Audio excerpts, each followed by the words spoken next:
Hello दोस्तों, welcome my YouTube channel. आशा करते हैं आप सब अच्छे होंगे और अपनी पढ़ाई कर रहे होंगे। दोस्तों, पिछले वीडियो में हम सब लखनऊ मंडल को पढ़ रहे थे, जिसमें कुछ ज़िला बच गया था। तो इस वीडियो में कंप्लीट करेंगे उसे। तो चलते हैं। तो इसी क्रम में लखनऊ मंडल का ज़िला पड़ता है हरदोई। कौन सा ज़िला है? हरदोई। अब हरदोई को पहले किस नाम से जाना जाता है? हरिद्रोही या हरिद्रव के नाम से भी जाना जाता है। ठीक। तो इसके बारे में और क्या है? हरदेव बख्श ने बसाया था। हरदोई को कौन बसाया था? हरदेव बख्श। फिर बिलग्राम नामक प्राचीन यहाँ का स्थान है, जिसको क्या कहा जाता है? श्रीनगर। और यहाँ का एक है स्थान मालंबा, जिसको बौद्धों ने बसाया था। मालंबा को कौन बसाया था? बौद्धों ने। और यहाँ के इसी क्रम में अब देखते हैं पर्यटक स्थल कौन कौन सा फेमस पर्यटक स्थल है। ठीक। पर्यटक स्थल में बाबनपुरी पर्यटक स्थल है। और कौन सा है? संकट हरण मंदिर यहीं पर है। और रोजा सदर जहाँ यहीं पर है। और प्रहलाद कुंड भी यहीं पर है। राजा नरपति सिंह स्मारक यहीं पर है। और धोबिया स्मारक यहीं पर है। ठीक। और नवाब दिलेर खान का मकबरा इम्पोर्टेंट है, आप सब इसको नोट बना लीजिए। कहाँ पर है? लखनऊ मंडल में किस जिले के पास है? आप सब बताइए। नेक्स्ट, सांडी पश्चिम बिहार। ये तो बहुत मोस्ट इम्पोर्टेंट है, सांडी पश्चिम बिहार। और राजा टोडरमल सर्वेक्षण और भू लेके दोनों तो मोस्ट इम्पोर्टेंट है। तो अब आपका ख़त्म हो जाता है। ठीक। हरदोई मंडल। नेक्स्ट आपका है उन्नाव। हरदोई मंडल नहीं, हरदोई जिला। उन्नाव नेक्स्ट कौन सा डिस्ट्रिक्ट है? उन्नाव। ये भी लखनऊ मंडल में पड़ता है। इसके बारे में बता दें, जो चंद्रशेखर आज़ाद थे, उनके पिताजी का नाम था सीताराम तिवारी। और उन्नाव में ही एक गांव पड़ता है। कौन सा गांव? बदरका गांव। यहीं से संबंधित थे सीताराम तिवारी, जो चंद्रशेखर आज़ाद के पिता थे। ठीक। उन्नाव जो है गंगा नदी साई नदी के मध्य स्थित है। कौन कौन से नदी? गंगा और साई। और सबसे बड़ी बात यह है, ये भी कौशल महाजनपद का क्या था? एक भाग था। कौन? उन्नाव। अब यहाँ का पर्यटक स्थल के बारे में देखते हैं। उन्नाव में कौन कौन सा फेमस है? राज राजेश्वरी श्री विद्या मंदिर यहीं पर है। और सबसे जो इम्पोर्टेंट है, जो बार बार एग्जाम में आया है, चंद्रशेखर पक्षी अभ्यारण्य कहाँ पर है? उन्नाव में है। तो इस प्रकार से उन्नाव जिला भी आपका कंप्लीट हो जाता है। अगला जिला है सीतापुर, जो कि लखनऊ मंडल का ही है। तो देखते हैं सीतापुर क्या है। गोमती नदी के तट पर स्थित है। ठीक। इसको बोला जाता है 88,000 ऋषियों की तपोभूमि। किसको? सीतापुर को। यहीं पर नैमिष नारायण तीर्थ बहुत इम्पोर्टेंट है। नैमिष नारायण तीर्थ। यहाँ का एक गांव है लाहरपुर। कौन सा है? लाहरपुर, जो कि टोडर मल का जन्म हुआ था। आप कह सकते हैं टोडर मल का जन्म सीतापुर में हुआ था। अगर गांव का जिक्र करेंगे तो क्या बताएंगे? लाहरपुर में। और राजा विक्रमादित्य ने सीतापुर इसका नाम रखा था। ठीक है। और देखते हैं इसका पर्यटक सीतापुर में क्या क्या पर्यटन स्थल है। पंच प्रयाग यहीं पर है। ललिता देवी मंदिर यहीं पर है। हनुमानगढ़ी भी यहीं पर है। अयोध्या में भी हनुमानगढ़ी है, यहाँ भी है। और दधीची कुंड यहीं पर है, जो कि मोस्ट इम्पोर्टेंट है। और दार्शनिक कुंड यहीं पर है। तो पर्यटक स्थल आप सब बहुत इम्पोर्टेंट है, याद कर लीजिए। अब नेक्स्ट जिला देखते हैं लखनऊ मंडल का। खीरी। खीरी मतलब लखीमपुर खीरी। सबसे पहले आपको बता दें, सबसे बड़ा जिला है पूरे उत्तर प्रदेश में। जितने ज़िले हैं 75 जो ज़िले हैं 75, सबसे बड़ा ज़िला कौन सा है? लखीमपुर खीरी।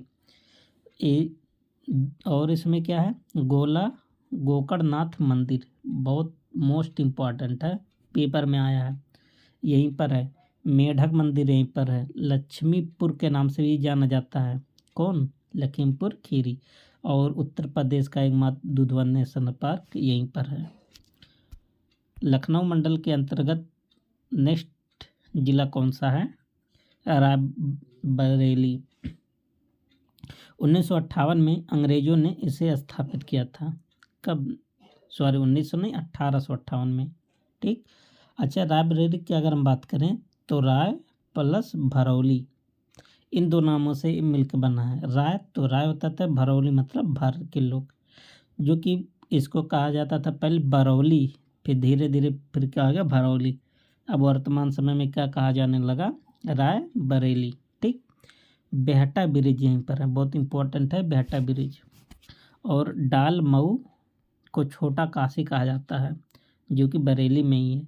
और इंदिरा गार्डन भी यहीं पर है, और समसपुर पक्षी अभ्यारण्य भी यहीं पर है, जो कि मोस्ट इम्पॉर्टेंट है।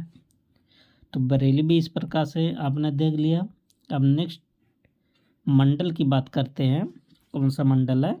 देवी पाटन मंडल, जिसके अंतर्गत कुल 4 जिला जाता है। कौन सा? गोंडा, बलरामपुर, श्रावस्ती, बहराइच। और गोंडा का आप हेडक्वार्टर याद कर लीजिए, गोंडा। ठीक। और गोंडा के बारे में देख लेते हैं। घाघरा नदी सरयू नदी के तट पर स्थित है।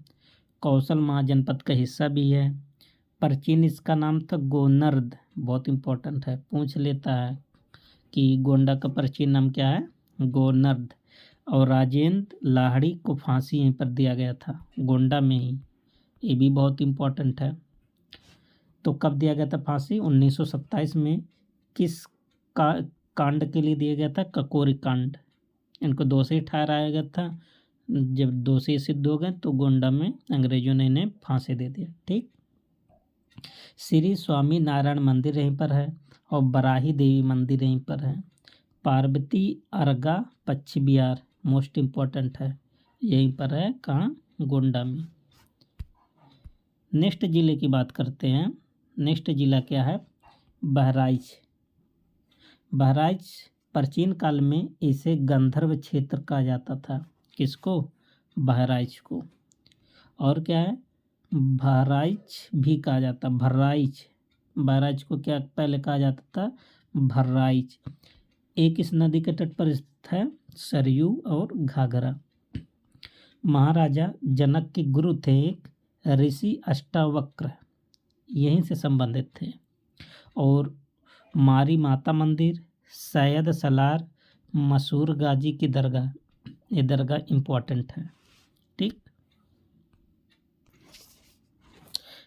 तो इसे याद कर लीजिए। आगे क्या है?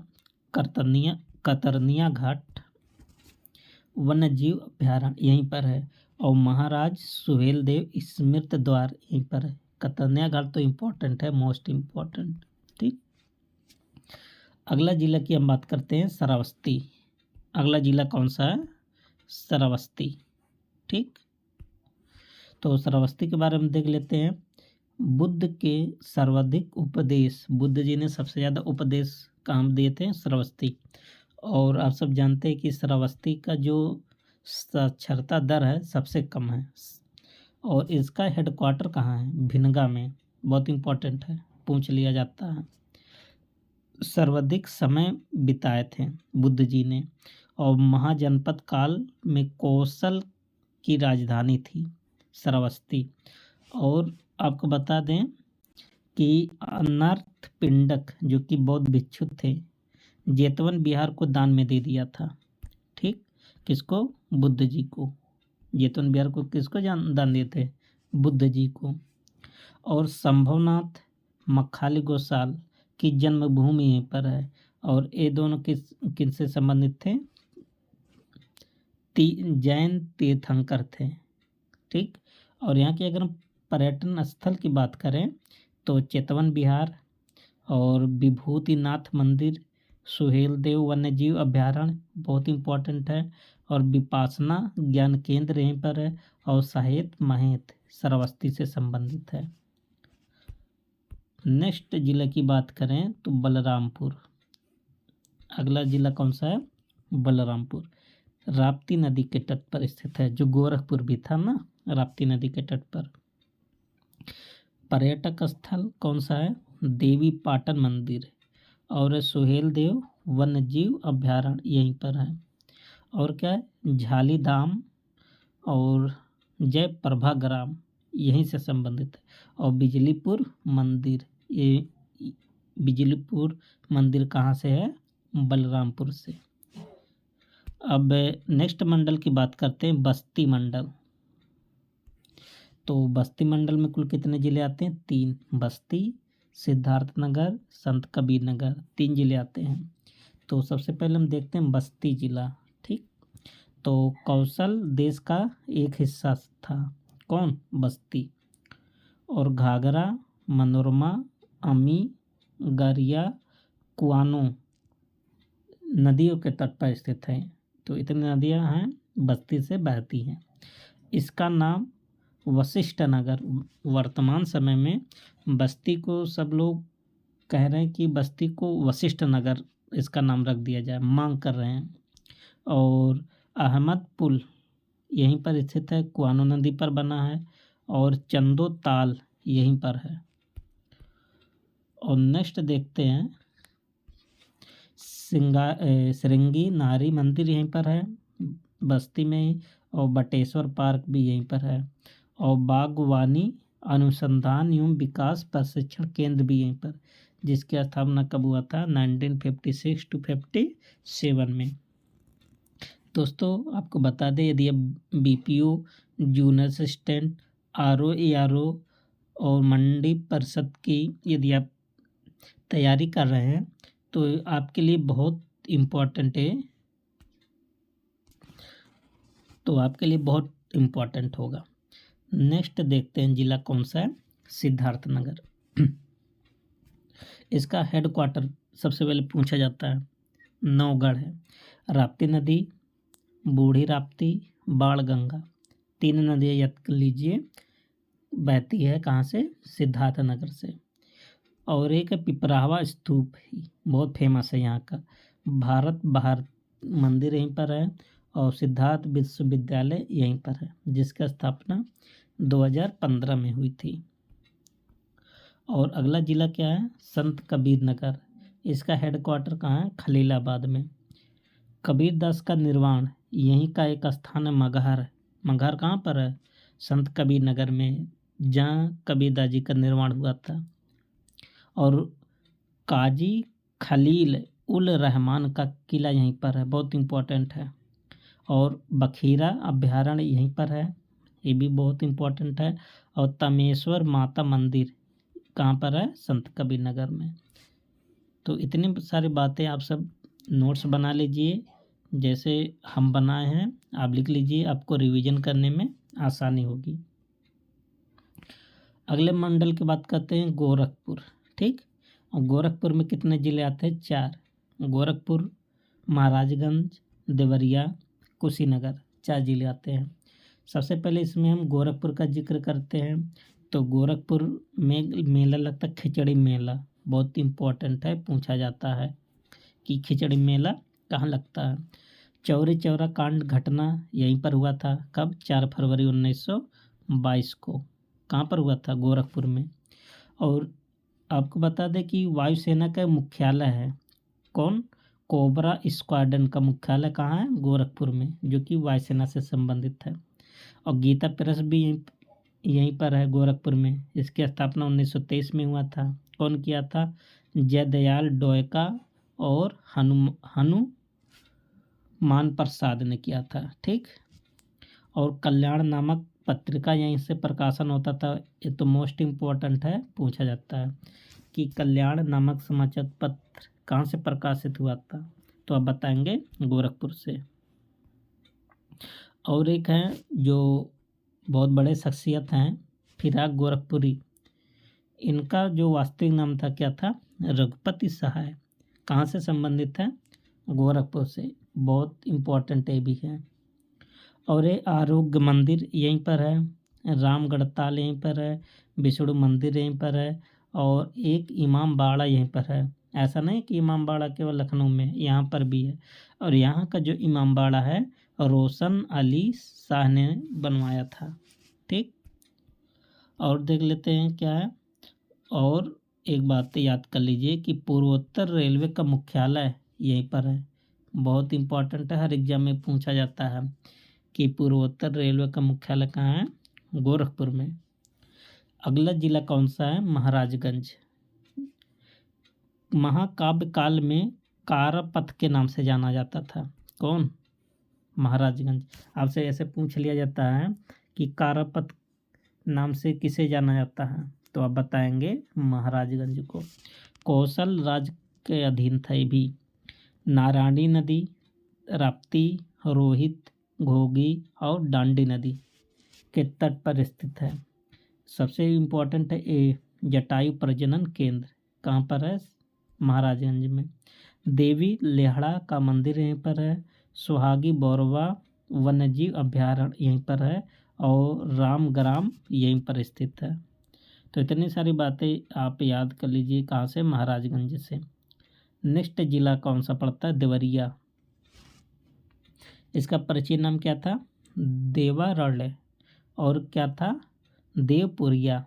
किसको कहा जाता था, देवरिया को। देवारण्य भी कहा जाता था और देवपुरिया भी। बरहाज एक स्थान है। ठीक, राम प्रसाद बिस्मिल की समाधि यहीं पर स्थित है। कहाँ पर, बरहाज में। और कौन बनवाए थे, बाबा राघव दास ने।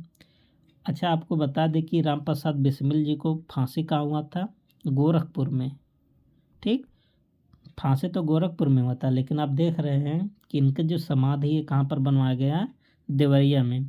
कौन बनवाए थे, बाबा राघव दास ने। यहीं पर है, देवरिया में सोमनाथ मंदिर है और तिरुपति बालाजी मंदिर यहीं पर है। ठीक, नेक्स्ट है कुशीनगर जिला। कौन सा जिला है, कुशीनगर। इसको पहले कुशावती और कुशीनारा के नाम से भी जाना जाता है। ये मल्लों की राजधानी थी और बुद्ध का परिनिर्वाण यहीं पर प्राप्त हुआ, कुशीनगर में। और यहीं से संबंधित है रामाभर स्तूप और सूर्य मंदिर। भारत, जापान, श्रीलंका मंदिर यहीं पर है और श्रीलंका बौद्ध मंदिर और चीनी थाई मंदिर, ये सब कहाँ पर है, कुशीनगर में है। ठीक, अगले मंडल की बात करें तो अगला आपका मंडल है आजमगढ़ मंडल। ठीक, आजमगढ़ मंडल में कितने जिले आते हैं, 3, मऊ, आजमगढ़ और बलिया। तो आजमगढ़ की अगर हम बात करें तो तमसा नदी के किनारे स्थित है। और एक बहुत बड़े विद्वान थे राहुल सातवाहन, जिनका जन्म यहीं पर हुआ था। किस गांव में, मंदहा गांव में। कब, 1893 में। और एक और बड़े विद्वान थे कैफी आजम शायर थे, इनका भी जन्म यहीं पर हुआ था। कैफी आजमी, कहाँ पर, आजमगढ़ में। कौशल महाजनपद का हिस्सा ये भी था। और उत्तर पूर्वी हिस्सा आजमगढ़ का, जो उत्तर पूर्वी हिस्सा था वो मल्ल महाजनपद का हिस्सा था।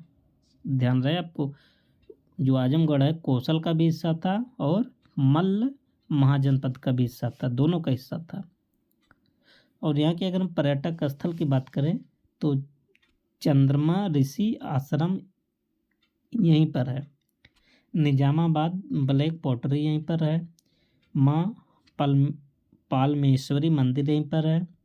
दौलत इब्राहिम खान का मकबरा इम्पोर्टेंट है, पूछा भी जाता है। और चरण पादुका गुरुद्वारा यहीं पर है। दुर्वासा ऋषि आश्रम यहीं पर है। और भैरव बाबा स्थल भी यहीं पर है। कहाँ पर, आजमगढ़ में। ठीक, तो आशा करते हैं आप सबको समझ में आ रहा होगा। अब चलते नेक्स्ट जिला आजमगढ़ मंडल का मऊ। किस नदी के किनारे स्थित है, तमसा नदी के तट पर। इसका जो पुराना नाम है मऊ नाथ मंडल भंजन, किस नाम से जाना जाता है, मऊ नाथ भंजन। टर्की में मऊ का अर्थ होता है छावनी या पड़ाव, टर्की भाषा में। एक थी जहाँ आरा कौन थी, शाहजहाँ की पुत्री। यही जहाँ आरा जो है वर्तमान मऊ की स्थापना किया था। और मऊ के मधुबन क्षेत्र में हर्षवर्धन का अभिलेख प्राप्त हुआ है। कहाँ से? मऊ के मधुबन क्षेत्र से। बहुत इम्पोर्टेंट है।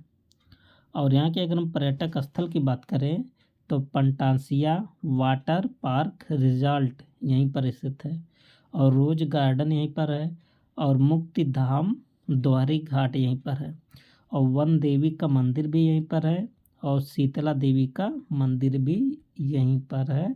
मोस्ट इम्पॉर्टेंट है। अगला जिला कौन सा है? बलिया जिला। कौन सा? बलिया। महाजनपद काल में कौशल का एक भाग था। कुछ विद्वानों के अनुसार महर्षि वाल्मीकि का जन्म, कुछ विद्वान मानते हैं कि जो महर्षि वाल्मीकि थे इनका जन्म कहाँ हुआ था? बलिया में।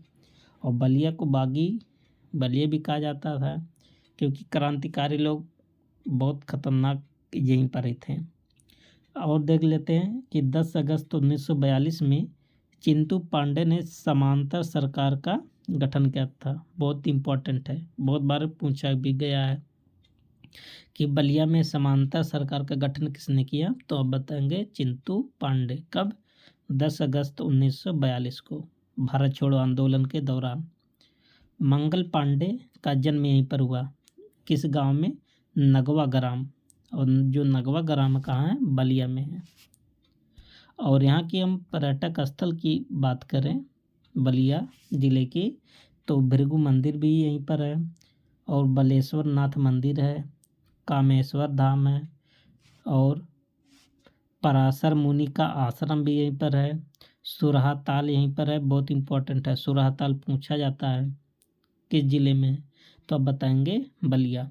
और देवी कुली धाम यहीं पर स्थित है। तो इतने सारी बातें अब बलिया से याद कर लीजिए। अगला देखते हैं मंडल, वाराणसी मंडल। बहुत इम्पोर्टेंट मंडल है वाराणसी। 4 जिले आते हैं। कौन सा? वाराणसी, जौनपुर, गाजीपुर, चंदौली। और वाराणसी जिले की हम बात करें सबसे पहले, तो भारत के सबसे प्राचीन बसा शहर माना जाता है वाराणसी को। ठीक। और जीवांत शहर भी किसको माना जाता है? वाराणसी को। इसके अगर दूसरा नाम की बात करें, अन्य नाम, तो किस नाम से पुकारा जाता है? भारत की धार्मिक राजधानी, भगवान शिव की नगरी, दीपों का शहर, ज्ञान नगरी के नाम से भी जाना जाता है। ये सब उपनाम है इसके। ठीक। और हम बात करें इसकी, तो गंगा नदी के बाएं तट पर स्थित है वाराणसी। अब बुद्ध ने पहला उपदेश भी यहीं पर दिया था, सारनाथ में, और अशोक का स्तंभ यहीं से लिया गया है। ठीक। और हम पर्यटक स्थल की बात करें वाराणसी के, तो काशी विश्वनाथ मंदिर है, अन्नपूर्णा मंदिर है, भारत माता मंदिर है, संकट मोचन मंदिर है। कहाँ? वाराणसी में। और पर्यटक स्थल कौन कौन सा है? मणिकर्णिका घाट भी यहीं पर है, बहुत इंपॉर्टेंट है। अस्सी घाट यहीं पर है, तुलसी मंदिर, काल भैरव मंदिर, चौखंडी स्तूप बहुत इंपॉर्टेंट है, और दसों मेघ घाट यहीं पर है। और वाराणसी शहर को राढ़, साढ़, सीढ़ी नगर भी कहा जाता है। ठीक। इतने सारी बातें आप वाराणसी से याद करके नोट्स बना लीजिए। अगले जिले की बात करते हैं, जौनपुर। इसका स्थापना की बात करें तो फिरोज शाह तुगलक ने अपने चचेरा भाई जौना खां की याद में जौनपुर की स्थापना किया था। किस नदी के किनारे स्थित है? गोमती नदी के किनारे स्थित है।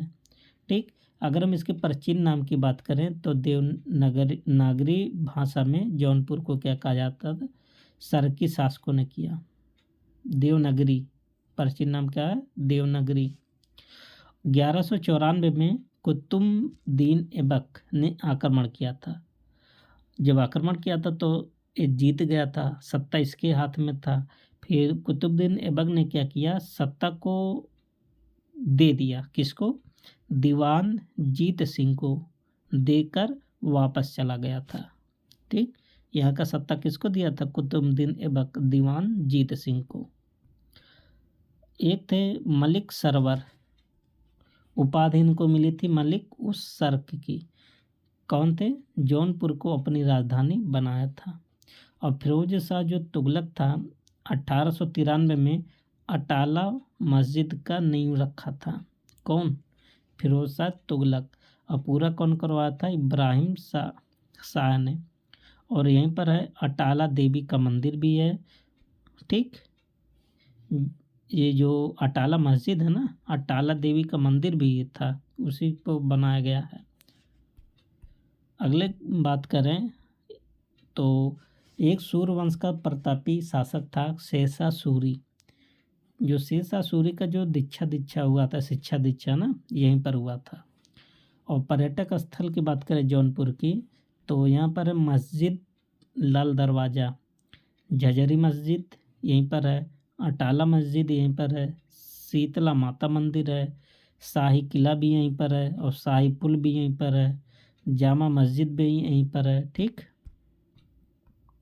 और मछली शहर भी यहीं पर है, और 4 अंगुल की मस्जिद यहीं पर है, बहुत इम्पोर्टेंट है। अगला ज़िला की बात करें तो इसी क्रम में अगला ज़िला है गाजीपुर। कौन सा ज़िला? गाजीपुर। गंगा नदी के तट पर स्थित है गाजीपुर। जो मोस्ट इम्पॉर्टेंट है, सैयद मसूद गाजी ने इसके स्थापना किया था। इसका प्राचीन नाम है गाधीपुरी, और इसको कहा जाता है छोटी काशी। इसको क्या कहा जाता है? छोटी काशी। ये काशी की बहन भी कहा जाता है किसको? गाजीपुर और बनारस को।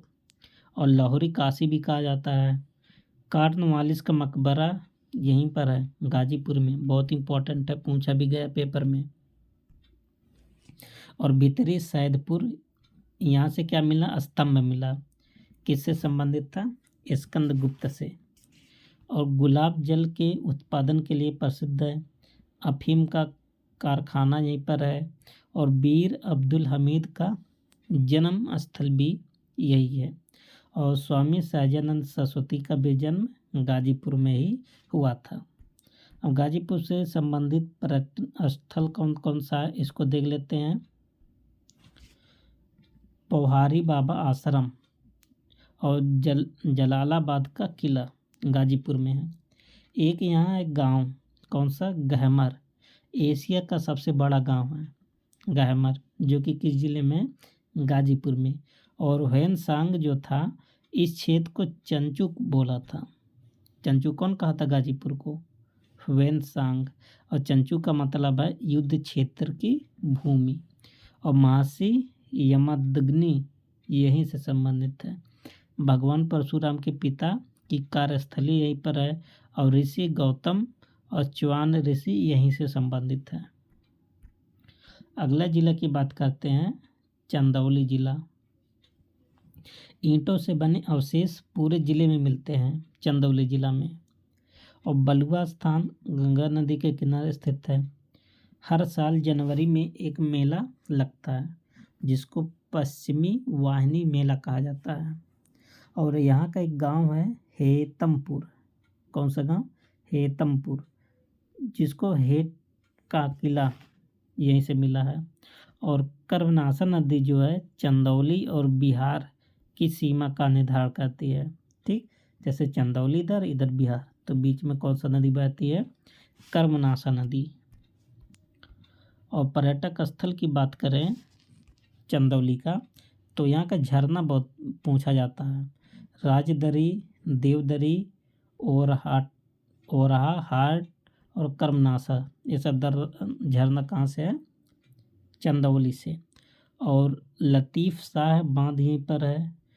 और मुसावर्द बांध, मसौदा बांध और चंद्रप्रभा वन्यजीव अभयारण्य बहुत इम्पोर्टेंट है।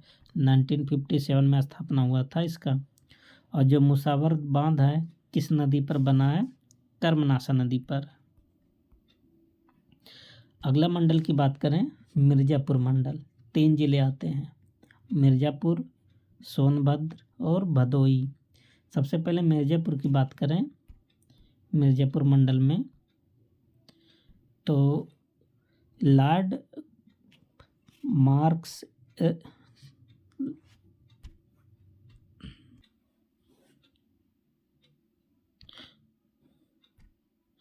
मिर्ज़ापुर की बात करें, लॉर्ड मर्क्यूरस बेस्ले था, इसका नामकरण मिर्ज़ा के नाम पर किया था। ठीक। विंध्याचल धाम मिर्ज़ापुर में ही है। सीता कुंड यहीं पर है। लाल भैरव मंदिर है। मोती तालाब है। टांडा झरना बहुत इम्पोर्टेंट है, पूछा भी जाता है टांडा झरना। और महादेव मंदिर है। चुनार किला बहुत इम्पोर्टेंट है। और गुरुद्वार बाग यहीं पर स्थित है। ठीक। अगला जिला कौन सा है? भदोही जिला। कौन सा? भदोही। तो कारपेट सिटी के नाम से प्रसिद्ध है, गंगा नदी के किनारे स्थित है। इसका हेडक्वार्टर इम्पोर्टेंट है, ज्ञानपुर। भदोही का हेडक्वार्टर कहाँ पर है? ज्ञानपुर। अकबर के शासनकाल में इसे इलाहाबाद सरकार के अधीन लाया गया था। पूछा जाता है कि भदोही को किसके शासनकाल में इलाहाबाद सरकार के अधीन लाया गया था? तो बताएंगे अकबर। तो भारतीय कालीन प्रौद्योगिकी संस्थान यहीं पर है। और सीतामढ़ी यहीं पर है। और बाबा हरिहर नाथ मंदिर यहीं पर है। कहाँ पर? भदोही में। ठीक। तो इतनी सारी बातें भदोही से। अब नेक्स्ट मंडल की बात करते हैं, प्रयागराज मंडल, जिसको पहले इलाहाबाद कहा जाता था। इसमें 4 जिले आते हैं, प्रयागराज, प्रतापगढ़, फतेहपुर, कौशाम्बी। तो सबसे पहले प्रयागराज की बात करें, प्रयागराज की, तो देख लेते हैं। इसको संगम नगरी के नाम से जाना जाता है, त्रिवेणी के नाम से जाना जाता है। और गंगा यमुना सरस्वती का संगम भी है। आर्यों की प्रारंभिक बस्तियां यहीं पर बसी थी, इम्पोर्टेंट है। आर्यों जो आर्य आए थे, उनकी जो प्रारंभिक बस्तियां थी कहाँ पर बसी थी? प्रयागराज में। इसे तीर्थ राज भी कहा जाता है, तीर्थों का राज। 1575 में अकबर ने इसका नाम बदलकर इलाहाबाद कर दिया था। कब? 1575। फिर 2018 में योगी सरकार ने इलाहाबाद से फिर क्या कर दिया? इसका नाम प्रयागराज कर दिया। और देख लेते हैं इसमें 1801 में इसी दौरान अवध के नवाबों ने इसे ब्रिटिश को सौंप दिया था। फिर 1858 में क्या हुआ कि इसे आगरा और अवध के संयुक्त प्रांत की राजधानी बना। कब बना था? 1858 में। पूछा भी गया है पेपर में कि आगरा उत्तर प्रदेश की राजधानी कब बना था संयुक्त प्रांत की? तो 1858 में। फिर 1887 में इलाहाबाद विश्वविद्यालय बना, 1887 में। फिर सम्राट हर्षवर्धन प्रयागराज में 5वें वर्ष हर 5 साल में महामोच परिषद का आयोजन करते थे।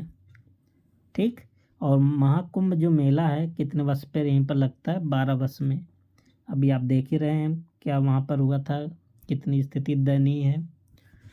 और अर्धकुंभ मेला कितने वर्ष पे लगता है? 6 वर्ष पे। माघ मेला प्रत्येक वर्ष लगता है, जनवरी और फरवरी महीने में लगता है। यहीं पर है अक्षय वाट भी है और पातालपुरी मंदिर भी है। और भीष्म पितामह का मंदिर यहीं पर है। और श्री आलोप शंकरी का मंदिर यहीं पर भी है। और नवाग्रह का मंदिर प्रयागराज में ही है। श्री मनकमेश्वर का मंदिर यहीं पर है। उल्टा किला जिसको बोलते झूसी यहीं पर है। चंद्रशेखर आज़ाद पार्क यहीं पर है। म्योर सेंटर कॉलेज यहीं पर है। और 1583 में इलाहाबाद किला अकबर ने बनवाया था। इलाहाबाद का जो किला है किसने बनवाया था? अकबर ने 1583 में। नागवासुकी का मंदिर यहीं पर है। ठीक। और बात करें महर्षि भारद्वाज का आश्रम, बहुत इंपॉर्टेंट है, भी पूछा गया पेपर में। और ललिता देवी मंदिर और खुसरो बाग बहुत इंपॉर्टेंट है। खुसरो बाग कहाँ पर है? प्रयागराज में ही है। अगले जिला की बात करते हैं प्रयागराज का, प्रतापगढ़, जो आंवले के लिए प्रसिद्ध है। गंगा, सई और बकुलाही नदी, लोनी, सरकनी, ये सब नदियों के किनारे स्थित है प्रतापगढ़। शनिदेव का मंदिर यहाँ पर है। और बेला देवी का मंदिर है, और भक्ति धाम भी है, और भाव भाभा हरण धाम नाथ मंदिर यहीं पर है, और सराय नाहर यहीं पर है। सराय नाहर किस काल से संबंधित है? मध्य पाषाण काल, पूरा पाषाण काल से संबंधित। बहुत इंपॉर्टेंट है, यहाँ से अवशेष मिले हैं।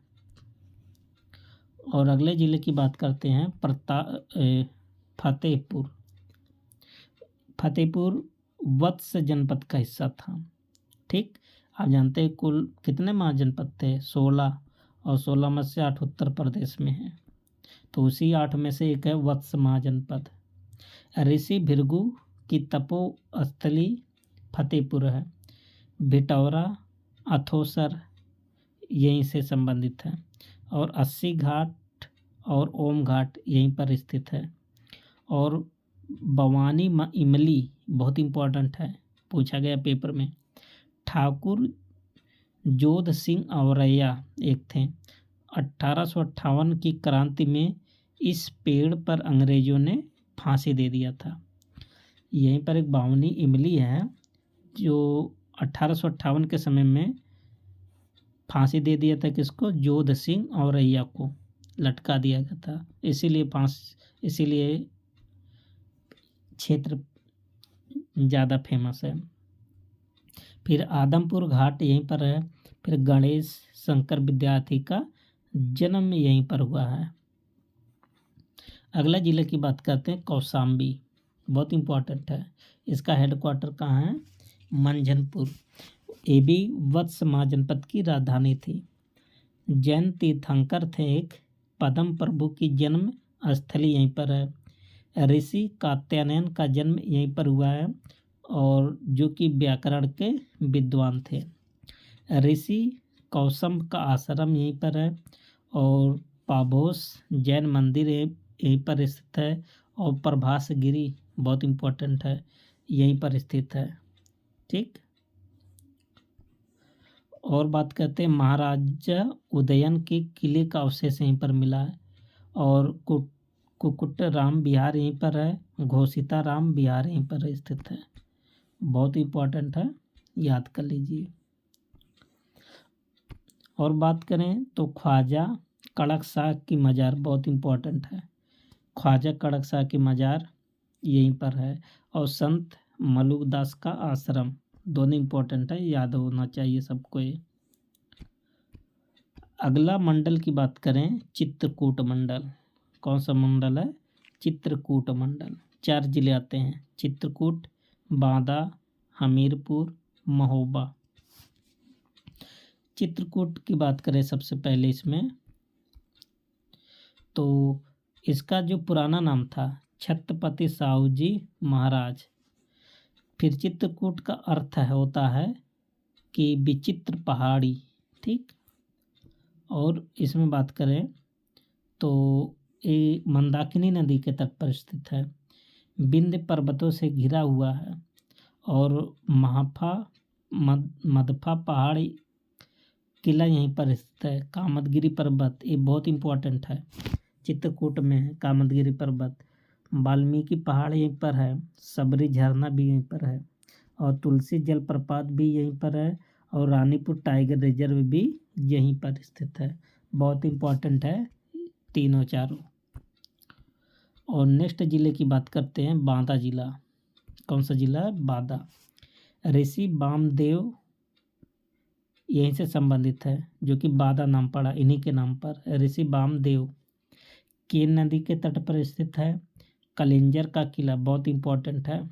कलिंजर का किला कहाँ पर है? बांदा में।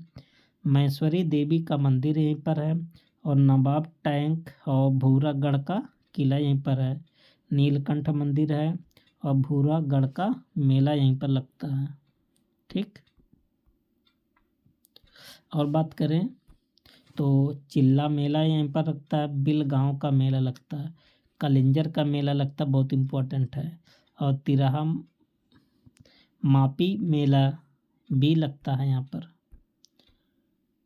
अगला जिला कौन सा है? हमीरपुर। यमुना बेतवा नदी के तट पर स्थित है, और कलचुरी वंश के एक शासक थे हमीर देव ने इसकी स्थापना किया था। ठीक। और महाभारत काल में शिशुपाल की राजधानी यहीं थी। और श्री सिद्धपीठ मुमुक्ष आश्रम यहीं पर है। श्री बांके बिहारी का मंदिर भी है और श्री महाकाली सिद्धपीठ भी यहीं पर है। और बात करें कि श्री नरसिम्हा भगवान का मंदिर है और चतुर्भुज बाबा का मंदिर है। पशुपति मंदिर है और कदर्भपति का आश्रम भी है। तो आप सब देख रहे हैं कि एक वीडियो और आएगा, बाकी सब जिले वाइज यूपी का जीके कंप्लीट होता है। एक जीके में कंप्लीट कर देंगे उसको। आप सब अच्छे से नोट्स बना लीजिए। यदि BPO junior assistant Uttar Pradesh लेखपाल की तैयारी कर रहे हैं आप सब, नोट्स के लिए आप सब कमेंट कीजिए, मैसेज कीजिए, आप सबको पीडीएफ प्रोवाइड कर दिया जाएगा। ठीक है।